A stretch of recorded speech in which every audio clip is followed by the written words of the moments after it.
ناظرین، healing with homeopathic میں doctor Tariq آپ کو خوش آمدید کہتے ہیں، اور آج ہم بات کریں گے نزلہ، زکام، کھانسی کے بارے میں۔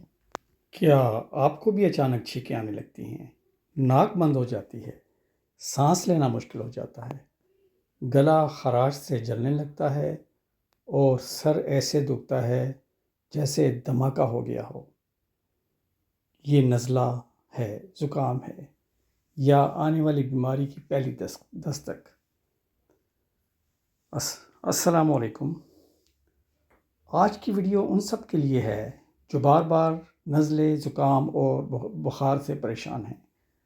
آج ہم بات کریں گے ان سب ہومیوپیتھک حل کا، ایسی 5 طاقتور دوائیوں کا جو آپ کے جسم کو قدرتی طور پر صحت مند بناتی ہیں اور بغیر کسی سائیڈ ایفیکٹس کے۔ ویڈیو کو آخر تک دیکھیے، کیونکہ میں آپ کو بتاؤں گا کہ کون سی دوائیں کس طرح مزاج اور علامات کے لیے بہتر ہیں۔ نزلہ و زکام اصل میں ایک وائرس کی وجہ سے ہوتا ہے جو ہماری ناک، گلے اور سینے کو متاثر کرتا ہے۔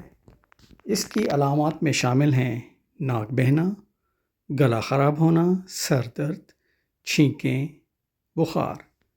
ہومیوپیتھی میں ہم صرف علامات کا نہیں بلکہ مکمل شخصیت کا علاج کرتے ہیں۔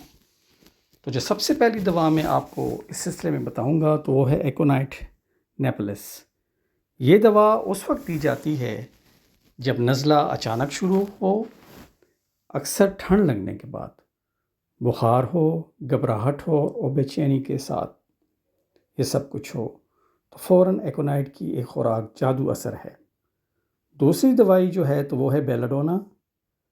اگر آپ کا گلا سرخ ہو، بخار ہو اور ساتھ میں چہرہ بھی سرخ ہو تو یہ دوا نہ صرف آپ کے لیے بلکہ بچوں کے لیے بھی بہت ہی زیادہ مؤثر ہے۔ اور تیسری دوائی جس کا کہ میں ذکر کروں گا اس وقت آپ کے ساتھ، وہ ہے آرسینک ایلبم۔ جب ناک سے پانی کی طرح رطوبت نکل رہی ہو، جسم میں کمزوری ہو اور نیند نہ آ رہی ہو تو یہ دوا بہت مفید ہے۔ زیادہ چھینکیں آنے کی صورت میں بھی یہ دوا کام کرتی ہے۔ چوتھے نمبر پر جو دوا اس موذی الرجی میں مؤثر ہے وہ ہے ایلیم سیپا۔ جب ناک اور آنکھ سے پانی بہہ رہا ہو جیسے پیاس کاٹنے پر ہوتا ہے، یہ دوا خاص طور پر الرجی والے نزلے کے لیے بہترین ہے۔